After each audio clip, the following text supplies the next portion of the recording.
आई, अशी घरची इज्जत मातेत मिसळून नाही जाऊ शकत तू।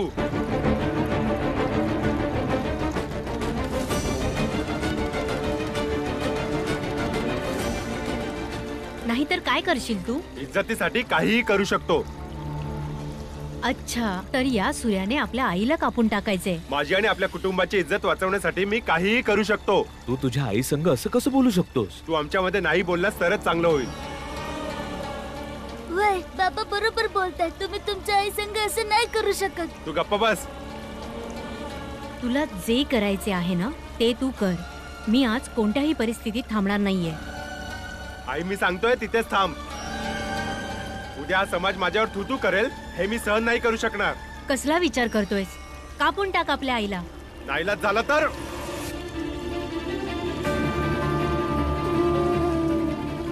बालपणी ना, जेव्हा हा लहान होता तेव्हा याच्या बोटांना दुखापत व्हायची तर मी तासन तास रडत असायची की माझ्या मुलाला किती त्रास होत असेल, आणि आज आम्हाला कापायच्या गोष्टी करत आहेत। चल माधवी, तुला जायचंय ना तर मग तू जा, पण परत इथे कधीच येऊ नकोस। आजपासून तुझं आणि माझं नातं संपलं। ना तू माझी आई आहेस आणि ना मी तुझा मुलगा।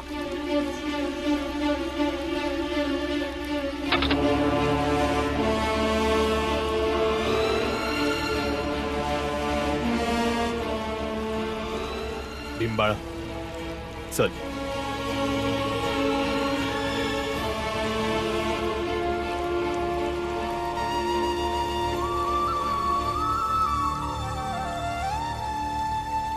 कुठं पळून जाईलोय? चारी बाजूला शोधा।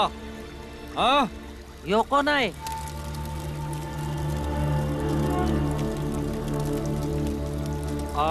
अरे ऐक, हे मुला, तू इथे जवळपास कुठे कोणत्या विधवा मुलीला पाहिला आहेस का? तिचं नाव माधवी होतं। जर यानं सांगून टाकलं तर समजे त्यासने पकडतील। अरे विचार कसला करतोयस? ऐकू येत नाही का? पाहिलं होतं की नाही? नाही, नाही पाहिलं मी। पण मग तू इतक्या रात्री इथे काय करतोयस? ते माझी आई काहीतरी कामानिमित्त निघाली आहे, तिलाच मी शोधत आलो। तसं तर तुम्ही तिकडनंच आलात ना? तुम्ही बघितलं का माझ्या आईला? आमासनी काय ठाव तुझी आई कोण आहे? अरे काय उगीच येळ घालवतोयस तू? हाट, चला शेट्टी, चला चला चला पुढे चला।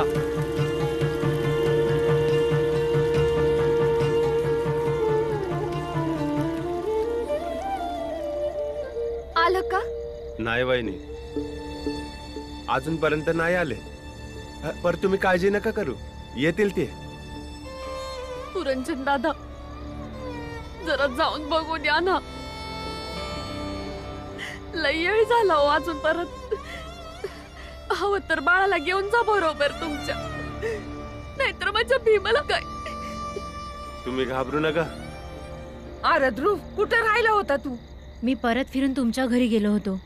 मी पाहिलं की काही स्पृश्य जातीची लोक तुमच्या घराच्या दिशेने जात होते। ते तर चांगलं झालं की मी तुमच्या घरच्या दिशेने गेलो, आणि त्यामुळे ते लोक मला पाहून परत माघारी गेले। बाळा, तू भीमा त्याच्या बाबासनी पाहिलं कुठं? नाही, मी तर नाही बघितलं काकी। पण भीम अजूनपर्यंत आला नाही। आई, भीम, भीमा, तू आलास? तू तू तू तू बरं आहेस ना? वय आई, ना बरं आहे।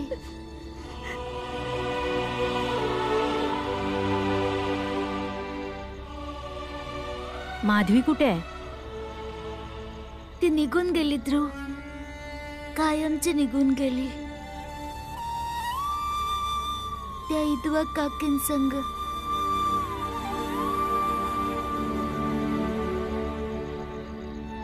ती कुठं निघून गेली? पुण्याला, सावित्रीबाई फुलेंच्या इदवा आश्रमामध्ये। भीमाबाई, आज तुझ्या लेकानं लय मोठं काम केलंय। एक विधवा जिचं आयुष्य हे समाजवालं नरक बनवून टाकतील, तिला विधवा आश्रमात पाठवून आयुष्याची एक नवीन वाट दाखवली आहे। वहिनी, आपल्या बाळाला आशीर्वाद द्या. आज त्याने शाबासकी मिळावी असं काम केलंय. ए भीमा, कसं करतो रे तू हे समज? जरा सांग तरी. ज्या गोष्टीचा विचार करून आम्हा मोठ्यांना आपले भ्या वाटते, ज्या निर्णयाबद्दल विचार करून बी आम्हासने अस्पृश्य असल्यासारखं वाटत राहत, त्या गोष्टींचा तू फक्त सामना नाही करत, तर नेहमी शेवटापर्यंत पोचवतो. कसं करतो रे तू? हिमतीनं आहे आणि तुझ्या आशीर्वादानं.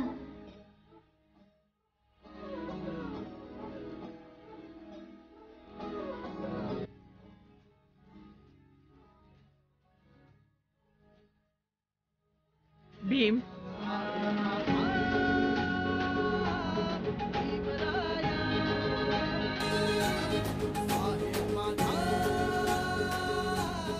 तुझ्यासाठी हिम्मत असेल, आमच्यासाठी तर चमत्कार आहे.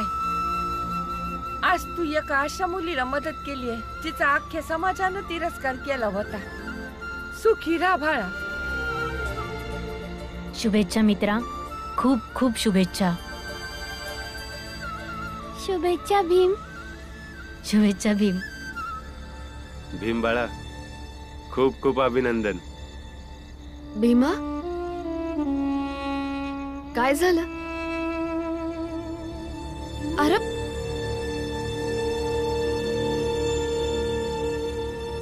अच्छा, ठीक आहे. शुभेच्छा.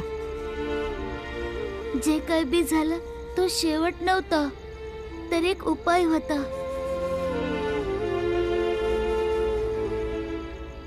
म्हणजे खरा शेवट हवा झाला असता जेव्हा प्रत्येक विधवा आपल्या कुटुंबासंग तशी राहिली असती जशी विधवा व्हायच्या आधी राहत होती, एक सून बनून आणि एक मुलगी बनून.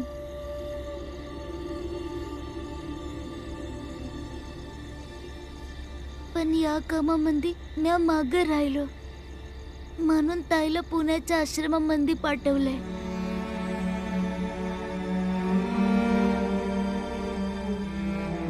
तो फक्त एक उपाय होता, शेवट नाही.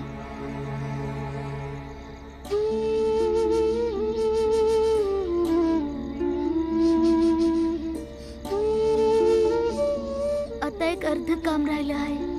चल आई, तू येशील तर बरं होईल. अरे पर आई चल की आता.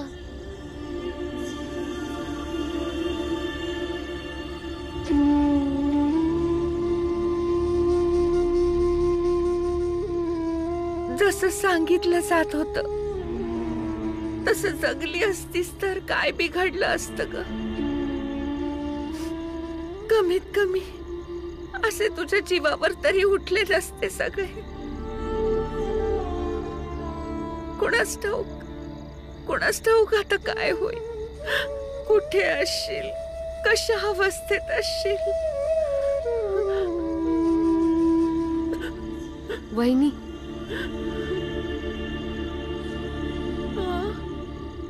तुमची मुलगी सुरक्षित आहे आणि याच्या नंतर ती चांगल्या परिस्थितीमध्येच असेल.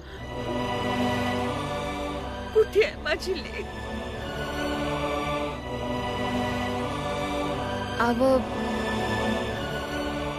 तुमची मुलगी निघून गेली. तुमच्या या घराला, या गावाला, तुमच्या लोकांच्या जगाला सोडून निघून गेली. बस हेच सांगा आलाय माझा पोरगा. बोल. म्या ताईला भेटलो होतो.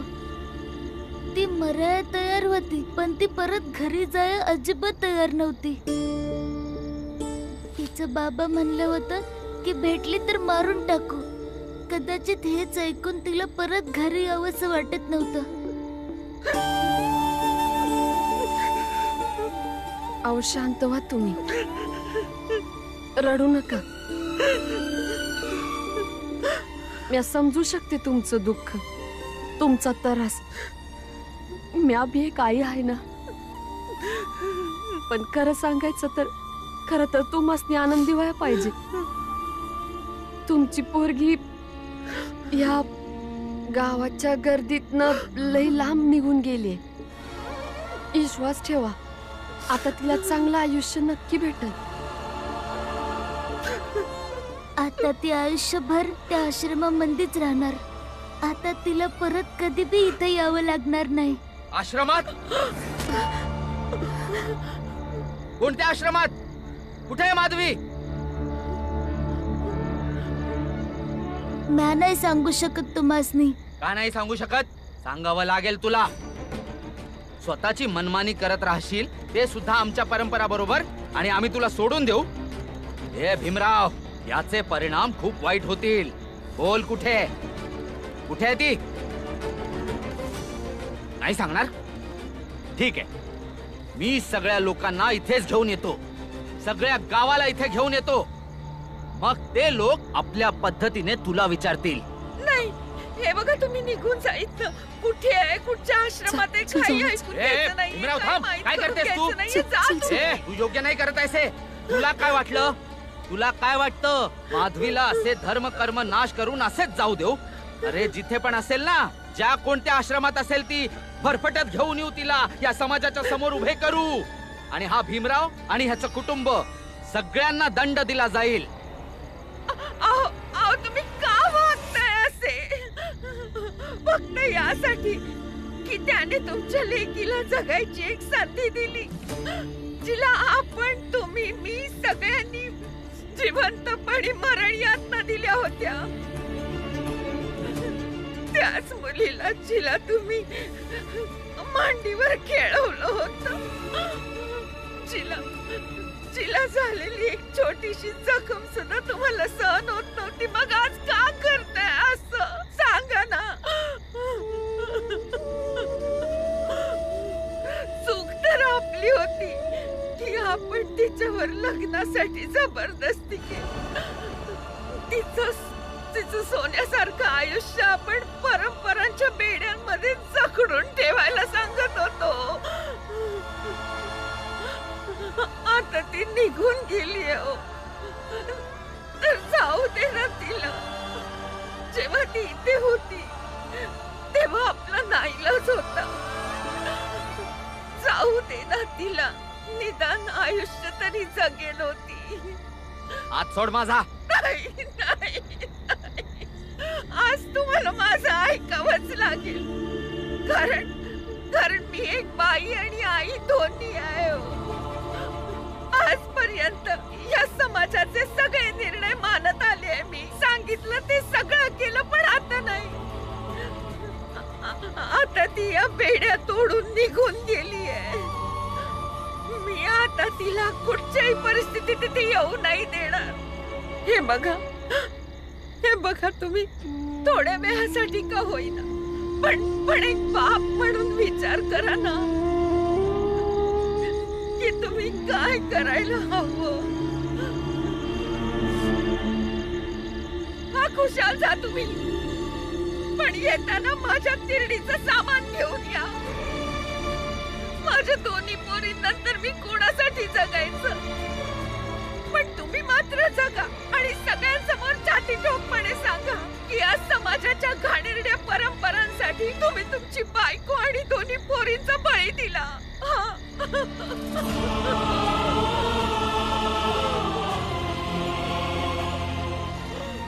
ए, माधवीची आई, ए, नाही. सोडा मला, सोडा, सोडा. टाकते.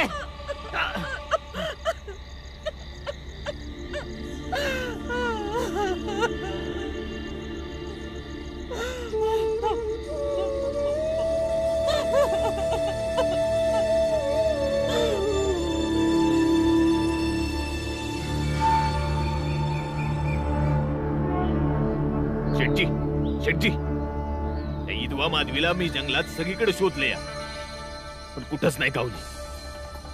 ती गेली तर कुठं गेली? त्यो भीमराव आपल्या घरात आपल्या कुटुंबाबरोबर बसला आहे, पण हे माहित नाही पडत आहे की त्याला माधवी गावली कुठं.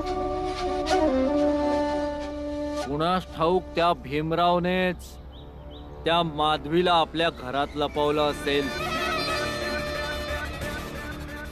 शेठजी, तुम्ही एकदम बरोबर बोलताय. जाऊया त्या भीमरावच्या घरला. तर चला मग आली.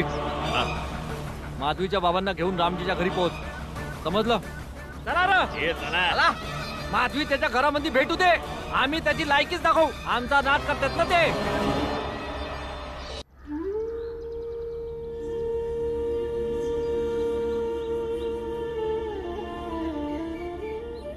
बहुतेक तू योग्य बोलतेस माधवीची आई. कामदाच्या मरणानंतर जर सामाजिक भीती इज्जतीची गोष्ट नसती तर माधवीचं लग्न नसतं झालं. ना तिचा नवरा मेला असता, ना ती विधवा झाली असती, आणि ना हे सगळं झालं असतं जे होत आहे. पण मी काय करू शकलो असतो? समाजात राहण्यासाठी आपल्याला समाजाच्या नियमांचं पालन करावं लागतं ना. पण याच्यात त्या समाजाचं काय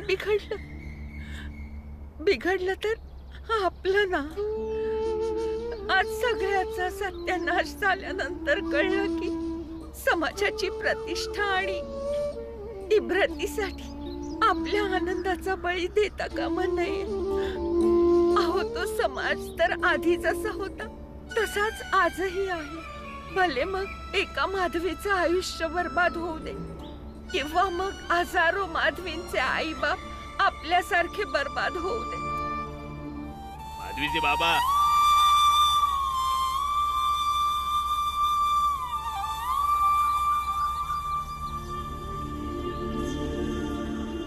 ध्रुव,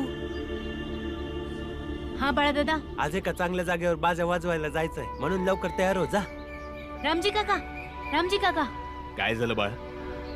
आज लय आनंदी दिसतो आहेस. हो, आज वाद्य वाजवायचं काम मिळालंय. कमावून येईन तर तुमच्या उधारीचे थोडे पैसे सुद्धा फेडून टाकेन. वय ठीक आहे. मन लावून काम कर.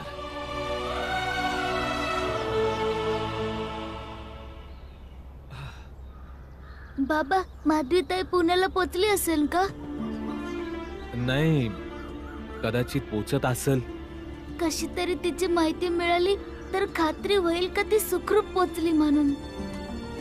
लय काळजी वाटतीय. इतक्या लांबचा प्रवास आहे आणि दोघीच गेल्यात. रस्त्यात कुठं काही झालं नाही ताई, समजा ठीक होईल. वय समजा ठीक होईल. माहित आहे की या वाट्याला कठीण आहे, पर ज्या प्रकारे परिस्थिती बदलती आहे त्यासनी बघून असं वाटतंय की प्रवास पूर्ण होऊन जाईल. होय बाबा, बरोबर बोलतायत. त्याला सोडणार नाही आज. हे रामजी, कुठे लपवून ठेवलाय त्या विधवेला? बाहेर काढ दिला. हे बघा, माधवीताई इकडे नाही आहे. तुम्हाला वाटत असेल तर आमच्या घरची झडती बी घ्या. जर तुझ्या घरी नाही आहे तर गेली कुठे? अचानक एका क्षणात कुठे गायब झाली ती? खोटं बोलत आहे तू आमच्याशी. मला माहितीये, तुला चांगलंच ठाऊक आहे की माधवी कुठे आहे. मला नाही ठाऊक का आता माधवीताई कुठे आहे. आमच्यासारख्या उच्चवर्णीय लोकांशी खोटं बोलणं आणि त्यांना अंधारात ठेवणं पाप आहे, पाप. पाप आणि पुण्याचं ठाव नाही, पण आता मला नाही ठाऊक का माधवीताई कुठे आहे ते.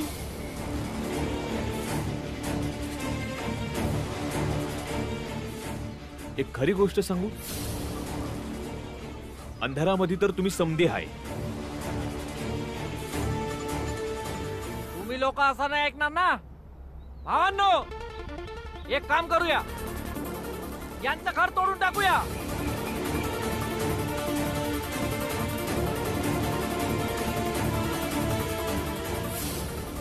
जर माधवी आता असेल ना तर आमासनी मिळून जाईल, नाहीतर या भीमरावसनी त्याच्या पापाची शिक्षा मिळून जाईल.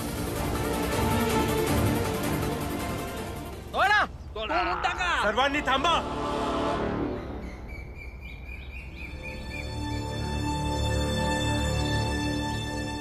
बघा कप्तान साहेब, स्वतःच्या डोळ्यांनीच बघा की किती तणाव चाललाय इथं. आणि याच कारणासाठी आम्ही तुम्हाला विनंती पत्र पाठवलं की इथं पहाऱ्यासाठी पोलिसांनी पाठवावं. मी खरंच सांगतोय, हे लोक ना आम्हाला प्रत्येक दिवशी असाच त्रास देतात. काय त्रास देत असतो? हं? हे बघा कॅप्टन साहेब, या लोकांनी एका विधवा मुलीला पळवून आपल्या घरी लपवून ठेवलंय, जे आमच्या धर्मशास्त्राच्या विरुद्ध आहे. आणि आमच्या धर्मशास्त्राच्या विरुद्ध कोणी जाईल तर आम्ही काय गप्पा बसणार? शेटजी, तो माधवीचा भाव यायला नाही बोललाय.